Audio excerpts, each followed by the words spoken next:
ഹോട്ടലുകളിൽ പാചകവാതക സിലിണ്ടറിന് നിയന്ത്രണം ഏർപ്പെടുത്തിയ കേന്ദ്ര സർക്കാർ ഉത്തരവ് പിൻവലിച്ച് ഗ്യാസ് വിതരണം സുഗമമാക്കണമെന്ന് കേരള വ്യാപാരി വ്യവസായി ഏകോപന സമിതി ഇടുക്കി ജില്ലാ കമ്മിറ്റി ആവശ്യപ്പെട്ടു. കേന്ദ്ര സർക്കാരിന്റെ ഈ നടപടി ഹോട്ടൽ മേഖലയിൽ വലിയ പ്രതിസന്ധി സൃഷ്ടിച്ചിരിക്കുകയാണ്. ജനങ്ങളെ വളരെയധികം ബുദ്ധിമുട്ടിൽ എത്തിക്കുന്ന പാചകവാതക നിയന്ത്രണം എത്രയും വേഗം പിൻവലിക്കണമെന്ന ആവശ്യമാണ് കേന്ദ്ര സർക്കാരിനോട് വ്യാപാരി വ്യവസായി ഏകോപന സമിതി ഇടുക്കി ജില്ലാ കമ്മിറ്റി മുമ്പോട്ട് വെച്ചത്.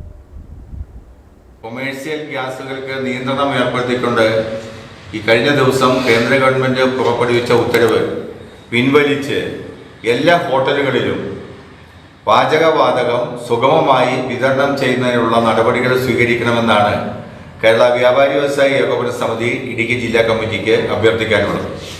ഹോട്ടൽ മേഖലകൾ ആകെ പ്രതിസന്ധിയിലാണ്.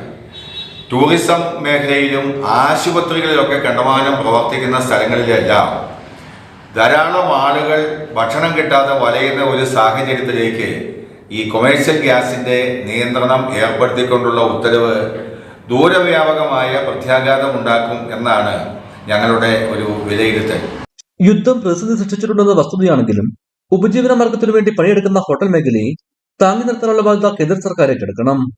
ഹോട്ടലുകളിൽ ഏർപ്പെടുത്തിയിട്ടുള്ള നിയന്ത്രണം നിരവധി സംരംഭകരെ ദുരിതത്തിലാക്കും. ശമ്പളം ലഭിക്കാതെ വന്നാൽ തൊഴിലാളികൾ ഒഴിഞ്ഞുപോകുകയും ഹോട്ടലുകൾ അടയ്ക്കേണ്ടി വരികയും ചെയ്യും. ഇത് ചെറിയ വരുമാനത്തിൽ ജോലി ചെയ്തുകൊണ്ടിരിക്കുന്ന തൊഴിലാളികളുടെ ജീവിതവും കഷ്ടത്തിലാവും. ഇതിനു പുറമെ വിനോദസഞ്ചാര മേഖലയിൽ തൊഴിലെടുക്കുന്ന ധാരാളം ആളുകളെയും ഇത് പ്രതികൂലമായി ബാധിക്കും.